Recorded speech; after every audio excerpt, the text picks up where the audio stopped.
Baylor's best returning men's basketball player is no longer a returning men's basketball player. You are Locked On Baylor, your daily podcast on the Baylor Bears, part of the Locked On Podcast Network, your team every day. Happy Wednesday, everybody. Welcome to Locked On Baylor. I'm Drake Toll. He's just doubling up there. You can see it twice. That's Branden McKinnon from our Daily Bears. I'm from Sports Illustrated's Inside the Bears. Branden, LJ Cryer was the... Okay. Go ahead. Go off. I know. Go off. First, thank you, everyone, for making this your first listen every single day. Thank you. Thought you were going to snub the listeners. You just were ready to jump right in. You got to thank the people. Second most... Branden McKinnon. Oh, let's start the show that way. You want to say it? You get to say it, not me. I'm going to be a dad. He's having a kid. Branden had sex. Whoa. Yeah. Allegedly. Yeah. Branden's having a kid, everybody. Allegedly. So that's how we're opening our day today. Everybody drop congratulations, Branden, in the chat. Like and subscribe. Long time away, November. But yeah, so you're not a dad yet, but you're close to being a dad. You will be a father soon. Potentially. Allegedly. He'll send out the registry. Do you do registries for baby stuff? Probably. Amazon has to have a section for that. You'll figure it out. Let's also, in the same vein, start a registry for LJ Cryer's goodbye gifts. Yes, I was trying to scroll Twitter. I saw it yesterday. I don't remember who said it. Yeah. Whoever did say it, this is me giving you your credit as a Big J journalist, that somebody had the bar of LJ buyer. And I was in. But yeah, we can give him a parting gift. All right. Let's be chill. Let's be chill with this. This is a year in the making to me.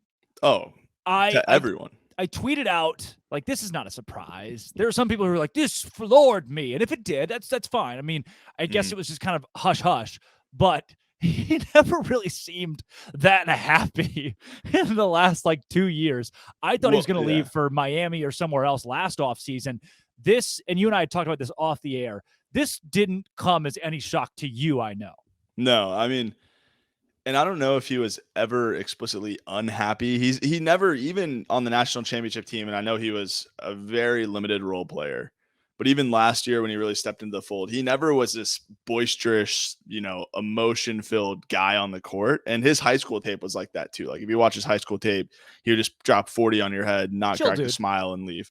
So I don't know that he was ever unhappy explicitly, but I think there had been rumors swirling after last year that NIL was a factor. I had since been told NIL was not a main contributor to him leaving. It was more of a fit search, which I respect. I think you'd heard something similar. But at the same time, last year, if we're playing that game, I did hear a rumor that had Nigel Pack not gone to Miami, there was potential that LJ would. Again, that was not confirmed. I'm not saying that was going to happen or saying he's going to Miami or any of the sort. But there was so much kind of where there's smoke, there's fire. And so there was smoke last offseason. I think we all kind of saw this coming. That was definitely a popular rumor that he was going to be in Miami. And I expected him to enter the portal, especially after the way the injury stuff went. And it just felt like there was mutual, which I've heard from sources that this was mutual, that the coaching staff wasn't necessarily begging him to change his mind, that both had decided, okay, there comes a day and a time for a player where, all right, it's mutually beneficial for the player to move on. Yeah. And I think you can speak better on that because you and I disagreed a little bit. And let me give credit to LJ too. He did not get to make this announcement on his own, and he really, really wanted to. He did not want it to happen this way. Yeah, he did not. He had only told the coaching staff, I am not the outlet that broke this news. I am not upset with the outlet that broke this news because had someone come to me and said LJ Cryer's entering the transfer portal, as a news source, as a media source, it is your job to report that. That is the news. It's what you do. I am instead upset with whichever coach on staff leaked to the media that he had told the coaches that in confidentiality and then wanted to give a long-winded thank you to Baylor Nation. Like he told this to me. He sent this to me and said, I wish that this had gone the way that I could have done it, that I could have been in control of my own transfer portal announcement. Yeah, and I'm glad you're starting there because you spoke with LJ yesterday. Yeah. Within the last 48 hours. Yeah. And so I think it's in the Twitter world that we live in and the beast that is college basketball recruiting through the transfer portal, because it is the Wild West right now. While there's still zero NIL regulation, I didn't mean to interrupt because I'm now doing a disservice to what I'm about to say I wanted you to do, but I wanted you to air out. You spoke with LJ, not disclosing private conversation, but like this was not the intended way for this to come out. No. He wanted to address Baylor Nation himself. So again, I'm not upset with the outlet, and this is anybody's job to do, but he wanted this to be on his own terms and was not afforded that opportunity because of a coach on staff that leaked this information. So number one, there's that. Had he done it his way, he would have given a heartfelt goodbye to Baylor. So he's not upset with Baylor Nation or Baylor family. The other side of that, too, and you already mentioned this, he told me explicitly this is not NIL related. He does not care about money. He cares about fit. And that's what he's looking for moving forward. Is that Purdue, who recruited him early? Is that Houston, where he's from? Is that Miami, who we've heard rumors he's talked to? I don't know. And he said he doesn't know yet. He is shopping everywhere, looking everywhere. As he should. Did you see that tweet from, I don't know what college, I think it was like college basketball. Is it Bleacher Report college basketball? It was one of like, well, I mean, you never know if it's real now with the blue check mark saga, but it said list Ball of Sack Sports. Yeah, it was Ball Sack. It said list of teams interested in LJ Cryer, every D1 logo, including Baylor University. And I was like, this is good, as it should be. I mean, he's one of, if not the best shooter in the country. Yeah. So Branden, here's where you and I got into a conversation off the air where the argument brewed, and I waited to have it so we could have it right now. Yeah. Also, this glare through my window is about to be horrific for anyone watching on YouTube. It's like Jesus. It is Holy Week. Right. It is. Congratulations to everyone. Branden, Sorry, yes. We had a bit of a disagreement here on LJ Cryer's usage at Baylor. To me, he did not get enough shots. He should have been more of a staple of the offense. He should be almost a Caitlin Clark, get him the ball, let him shoot 10 threes a game. A good portion of them are going to go in. He's shooting 41%. I wanted more usage out of LJ Cryer. He, to me, could have been that guy. And speculating here, he didn't tell me this, I think he's going somewhere to be that guy, to be the offensive spark plug for a team that needs that. Baylor's just been so, Evan Hebert tweeted it. He came to Baylor at the worst time to be an unbelievable player at Baylor. I'm about to have to disaffiliate with this pod if we're saying Evan Hebert tweeted ... I love, he's an our Daily Bears guy, but I cannot believe that's where that tail started quoting him all the time now. Apparently this guy's based. But I'm of that agreement. I think LJ Cryer, had he been at an Oklahoma State the last couple of years, is a star in the Big 12. He doesn't get as much recognition as he probably would somewhere else because Baylor's been so guard heavy and so good literally since he got here. Yeah, I mean, the Purdue thing is very real. So he was mulling it over, and when Jaden Ivey went to Purdue, LJ did not go there. Yeah. So, which makes sense. Jaden Ivey, in case you haven't heard of him, although the Pistons are terrible, pretty good at basketball. He's a rotation and everyday player for the Pistons. Look, man, the main reason I disagree with this is because, do I think we could have found LJ Branden, 5 more shots? Be very clear with everyone what you disagree with, because I like this argument. Yes, I disagree with essentially using LJ like Caitlin Clark, Steph Curry. I disagree with that because I think that, and maybe I'm therefore jaded. You are. Yeah. Maybe I'm jaded because of the type of basketball I enjoy watching. It's not, do I think Caitlin Clark is amazing? Yes. Do I think Steph Curry is amazing? Yes. Do I think LJ Cryer is amazing? Yes. But the type of basketball I enjoy watching, which is potentially contorting my view, is multiple passes, multiple touches. Any number of 3 guys can beat you. And that was beautiful on the Baylor national champion team. It's great on my Boston Celtics. UConn.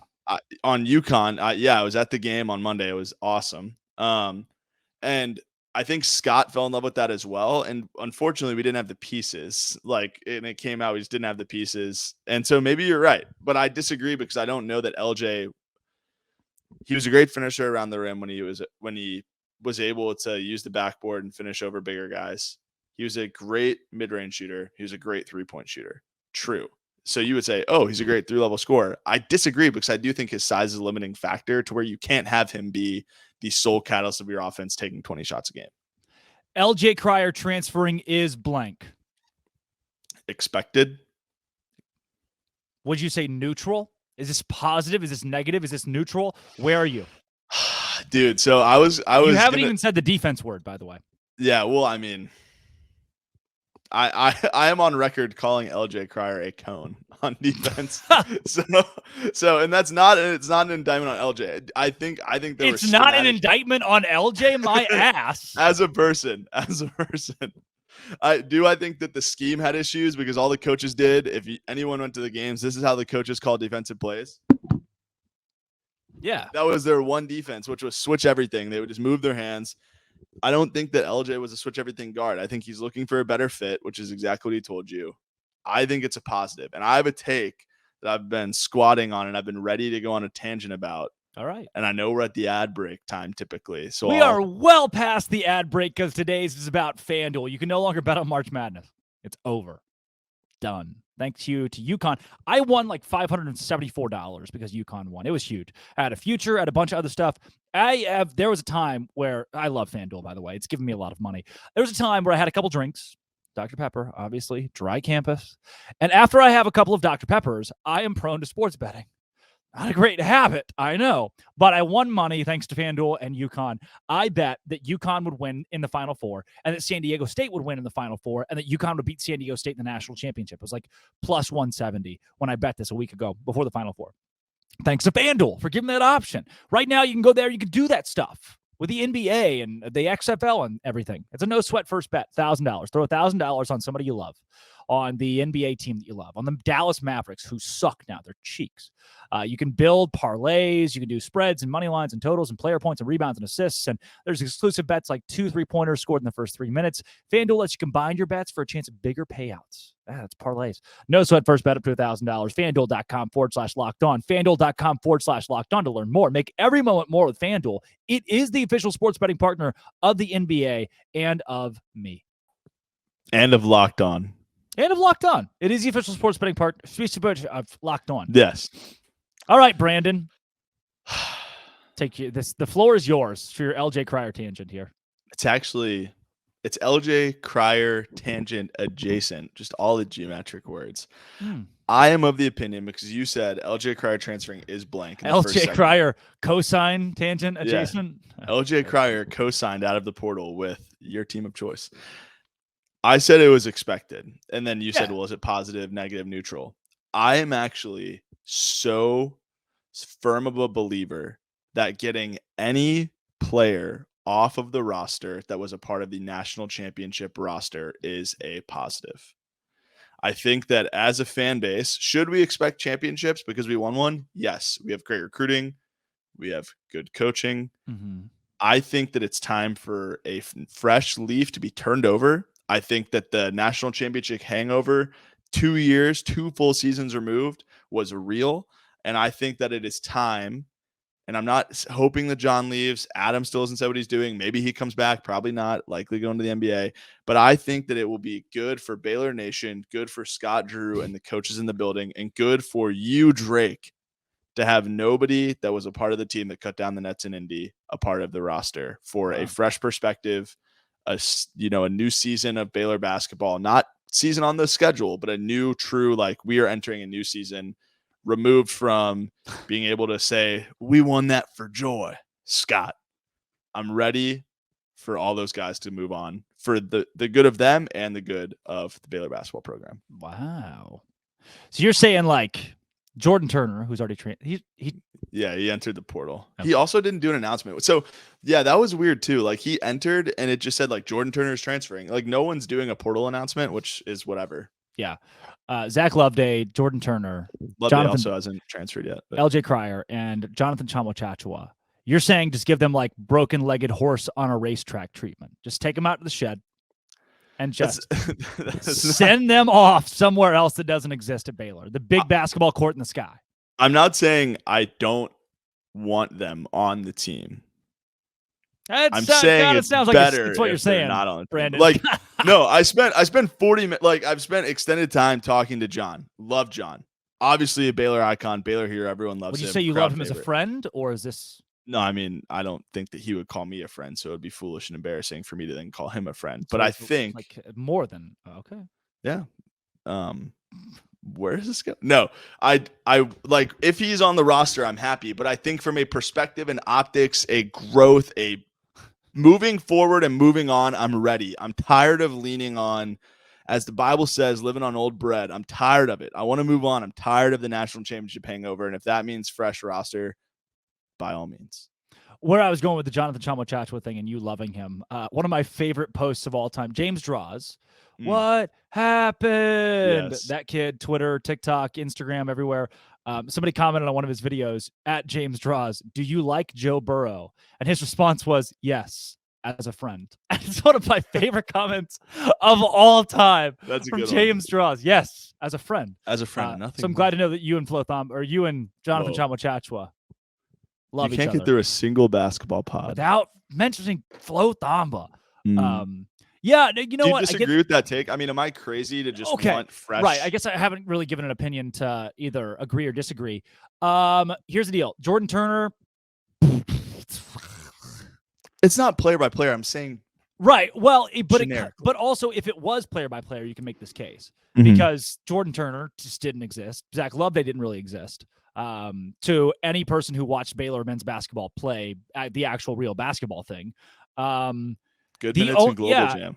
The only one that you have is Jonathan Chamo, and here is the difference. Here's why I think you can stick with EJ, because he's to me seems like the leader type, right? LJ's not going to use a national championship as, hey, I've experienced this. I'm going to stand up in front of the entire locker room and say, boys, this is what it takes. I don't see LJ doing that. Maybe you disagree. We've already talked. He's kind of the stone cold killer type. Then Jordan Turner obviously can't do that because, Jake Youngkin looks over and goes, who's this guy? And then Zach Loveday can't do that because he didn't, neither of these guys can. Because Austin Sachs looks over and says, who's this guy? Yeah. Neither of these guys played on the floor to win Baylor national championship. Not to say they didn't add value in practice before you get all pissed because you're Zach Loveday's mom. If you're listening, thank you, by the way. And keep listening. Yeah. But Jonathan Chamo instead is the guy that I can see standing up in the locker room and, like throwing something down and being like, I've been there. I know what it takes. And it's defense and then just punching somebody in a loving way. And I like that. I think. Then why would he walk on senior day if he still has eligibility? Because everyone does that now. Sophomores walk on senior day because it makes no sense. Matthew Meyer walked on senior. Everybody walks on senior day, and it doesn't matter. You just be like, hey, Scott, I want to walk. It's like, oh. It's just player day.